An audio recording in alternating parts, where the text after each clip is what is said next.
production is just huge, you know, like there's like I think thousands of people actually involved in creating that show. Just the show, just the production of it. Yeah, and the, you know, the equipment, everything, and just being there is, everything has to be so organized. So being a part of it, it just felt like a really well-oiled machine. Very complicated, but it was all really well-oiled. And just being in there, it was such an experience. Did you get to know any of the other artists performing from any other country particularly well? I did. I got to know. Well, I got to know a bit of everybody. I mean, most people, but the guy from Poland called Michał. You know, like he was very like unique. He had this long, curly hair, better hair than me, and black painted fingernails. But he loved dancing, and he loved, I don't know, he was a bit weird, but I liked that, you know, because I'm weird too. Bit off the wall. Yeah, it was awesome. And then, of course, the guy from Belarus who told everyone he's going to perform naked with wolves. He was cool. He was a funny man as well. Very cool. And you know, I could go on, but it's just, yeah, it was so good to just get to know people from countries that I would never kind of, you know, get to meet otherwise. Get to meet, yeah. You just said you're weird. You're not weird. You're cool. Why does Dami Yim think Dami Yim's weird? I just think, I don't know, I'm weird. I think, you think when, you know, these pop stars that we see every day, like, you know, they're amazingly, like, beautiful, like Beyonce, and they're just, like, get everything perfect and all of that. But I think for me, I just never imagined I would become that, and that's the reason I thought I would never make it as an artist. But I still found so much, I mean, much more success than I've ever imagined in my life. And I think that's because I'm weird, but also everybody's weird, right? And people kind of relate. I know I am, and now you are. Yeah, you're that makes weird. Two of us. If you just turn on your wireless or your laptop or your smartphone, Dami Yim is my guest. You know that she's a Queensland girl originally from Logan. Where do you park? Where do you sleep at the moment? Do you go back home to Logan, or are you dragged around the world by your agent, or where do you actually live today, Dami? Oh, I am still living in Logan. So good.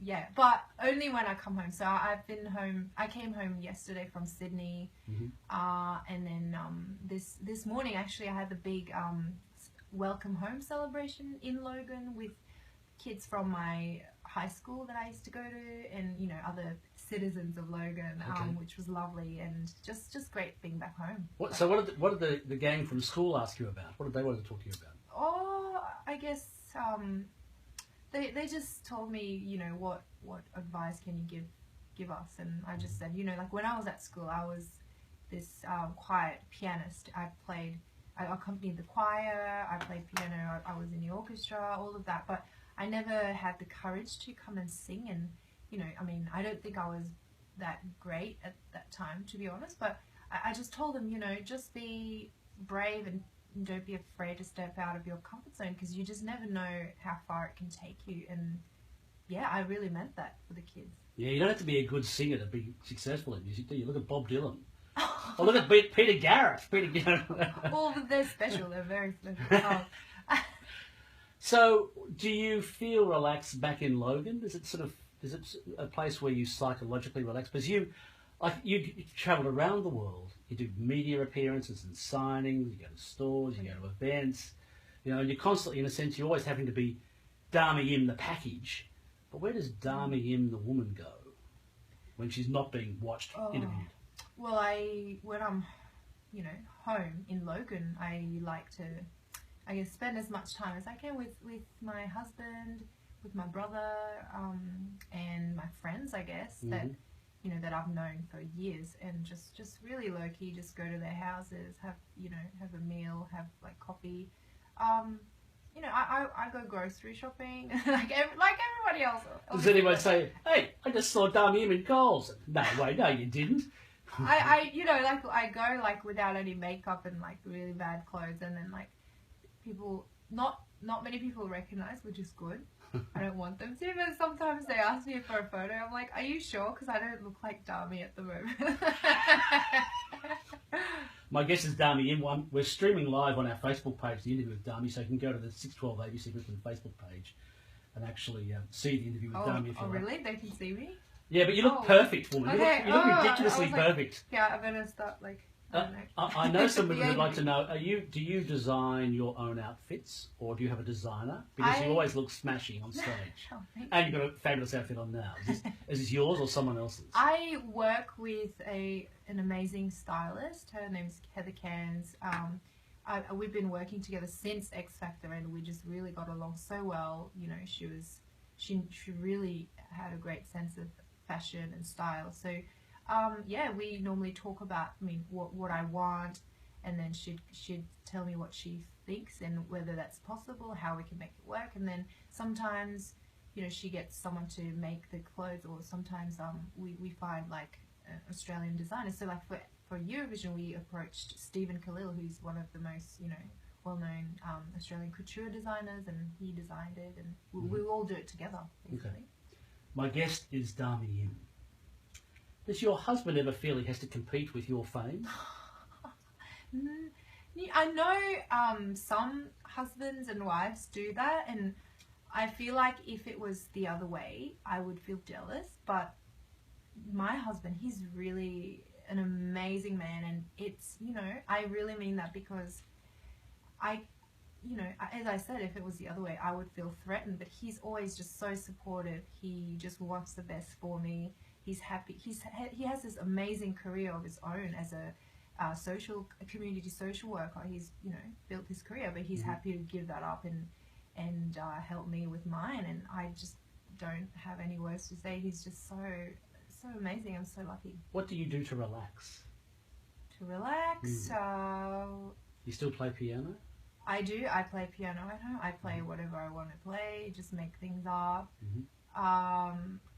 Watch TV. I like to watch, I don't know, just whatever's on TV, like cooking shows and. Do you really? Yeah, or Korean soap operas are a great way to relax. Tell me about a Korean soap opera. I don't believe I've ever seen a Korean soap opera. You know, it's actually quite huge, not just in Korea. It's like I've actually met like crazy Korean soap opera fans in Australia, like and all over the world. Seriously.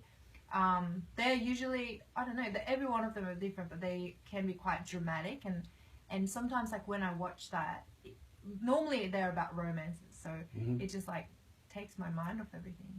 There are a lot of Koreans. I was reading some stuff about some demographics about Brisbane recently, about the different cultures that are living here now, and one of the big increases in cultures from overseas was Koreans.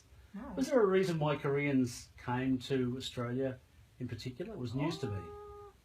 Well, I think it's for our family, it was because of how the nature and how beautiful Australia was and still is. I came when I was 9. My dad thought, you know, Korea's a great country, but you know, it's polluted, it's, you know, crowded, you know, the city is very, you know, it's like it's the city everywhere basically. But Australia is so relaxed, you know, the green grass, there's so much freedom to just, you know, as kids you can be kids, and we he really like that for us. So that's, I guess that's, I'm imagining that's what everybody else is thinking as well. Okay, Dami Im is my guest. You would know her as a performer. If you live in Logan, you would know her as one of Logan's own. I think you performed in choirs, you played piano. What were you doing for fun in Logan as you were growing up? Did you play any sport?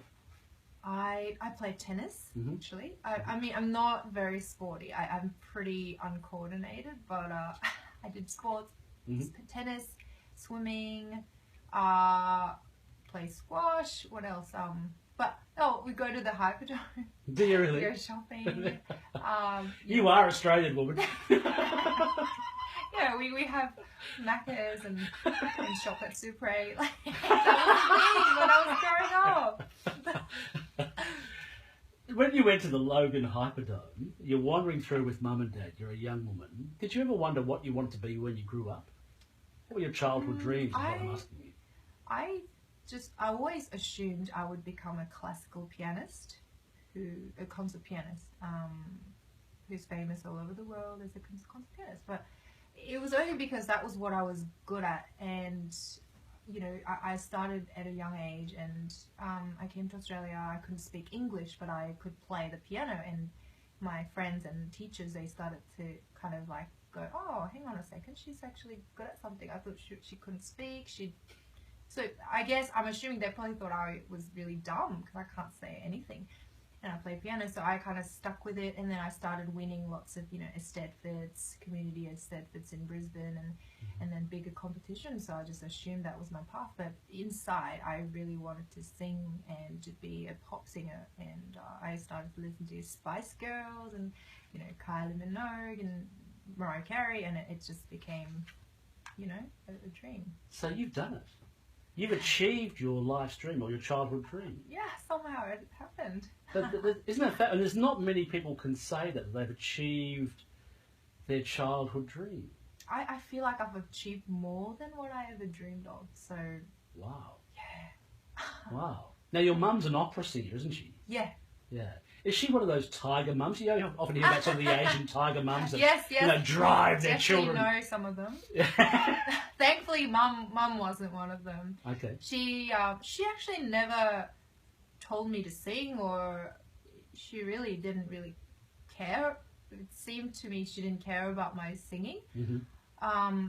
She sometimes nudged me, shouldn't you be practicing piano? And Mm-hmm. I'd be like, nah. And she did do that, but never forcefully. And then singing was something that I just did in my bedroom, and I didn't want mum to hear it because I guess as a teenager you don't want your parents to know what you really want to do and what you're doing. And when she finally heard me sing in my 20s, and I sounded, you know, pretty good, and then she was like, oh, you know, I didn't know you could sing. So you go, like mother, like daughter. Well, yeah, now she can claim. Mm. Now, are you played in Korea? Like the whole K-pop thing, I know Yeah. it's sometimes sort of Korean girl groups, but are you played over there? Because we see K-pop on, you know, Yeah. SBS Asia here, don't we? Yeah, that's it.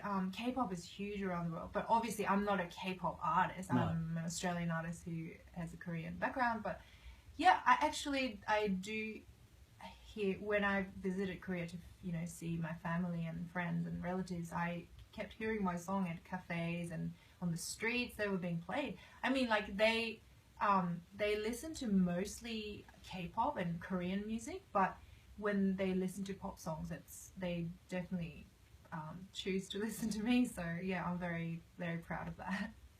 Should Australia sponsor something like Asia Vision? Like here we are in Queensland, where sort of that pivot point to Asia for much of Europe and the Americas.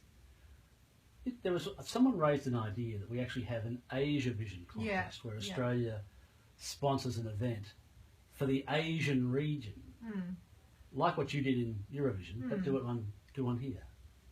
What do you reckon? I did Eurovision, and that, as I said, it was like the most well-organized thing in the world. It was amazing how all these different countries could actually come together and sing and you know, kind of celebrate music in a non-political way. And I just thought it's so much fun if someone can bother to organize it. Like, I think so it's worth it if someone's got the ability to make it happen. I think so. And I think we shouldn't call it Asia Vision. It should be more Asia Pacific and include, you know, like New Zealand, Australia, you know, Samoa. Like, you know, there's so many different cultures, like musical cultures around the world, and why don't we put them all on one stage and enjoy it? I think that's a good idea. Do you think? Yes, I do. Logan, you grew up in fairly sort of humble circumstances in Logan. How much of Logan is in Dami? How much of Logan? Yeah. I never really thought Logan was different to Brisbane. It was just, I don't know, just the culture was very like relaxed, and you know, we have the beautiful, you know, parks, and the koala park, you know, Daisy Hill Conservation Koala Park, which I still love going and just walking down. And there's not many people there. There's more wallabies in that park, and just I guess, yeah, I would always have a piece of that in me, like where I just like to have that relaxed, you know, like that in my heart. Like I just like to be low key and just spending time with the family, and I think that's what Brisbane and Logan is like. Tell me about the Im family. There's there's your mum and your dad. Who Yeah. else is in the family? Younger brother, 2 Younger years brother. younger than me. Okay, Kenny. all right. Yeah. And is he a cheeky, annoying younger brother, or is he all right? He's pretty good. He picks me up a lot from the airport these days, like 2 or 3 times a week. So I better be good to him. You know, thanks, He's the Kenny. taxi. But yeah, he's basically my taxi driver. But he actually, when at Eurovision, they interviewed me like on going live to 200 million people in the world. And the guy asked me, he said, "Oh, what did you do before you came on stage?" And I said something really stupid, like, "I drank water." And he said, what are you going to do after this is over? And I said, "I'll drink lemonade." It's just on the spot. And my brother just kept making fun of me, bagging me up. Drink water, drink lemonade. Haha. Like, you said that in front of 200 million people. Good job, man. I'm like, thanks. Stop reminding me. I'm embarrassed. You don't have to remind me. My guest is Dami Im. She was born in Korea. Since the age of 9, she lived in Logan.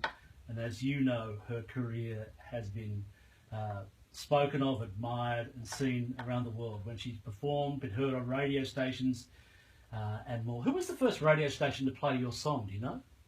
Because you did the X Factor. Yeah. So I'm talking when you first kicked it off. So you won the X Factor. People went, "Wow, who is this woman?" Yeah. And it went bang. Do you know who it was?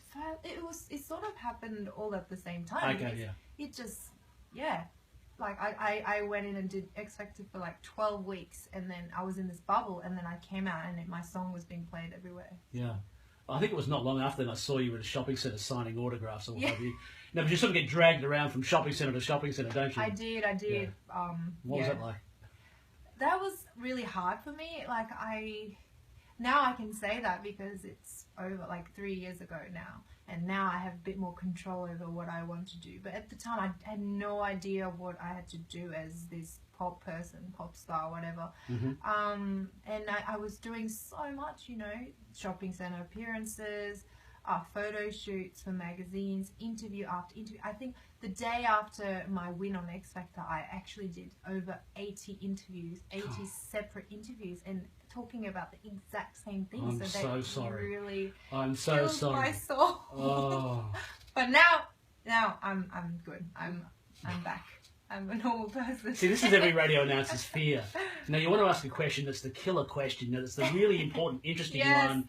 You're Not the doing same, a great job, not the by same the damn way. one you've been asked every time you've been interviewed. I was saying, why can't they all come into one place? And I say, well, so that everybody can get it. Well, Dami, finally, before I let you go, for the next Eurovision, what if Australia's there again? What advice? We're going to be there again, aren't we? What advice would you give whoever performs? Oh, I mean, I would just say, just try and enjoy it, because it is insane. You will be tired, you will be pulled everywhere in every direction, but it's the most incredible experience it was for me. So try and enjoy all of that and soak that in. Well, you've won me over, Dami, and thanks for coming in. Best of luck for the future. Thanks for having me. Fabulous, babe. You're wonderful. Thank you so much. Yes, you were.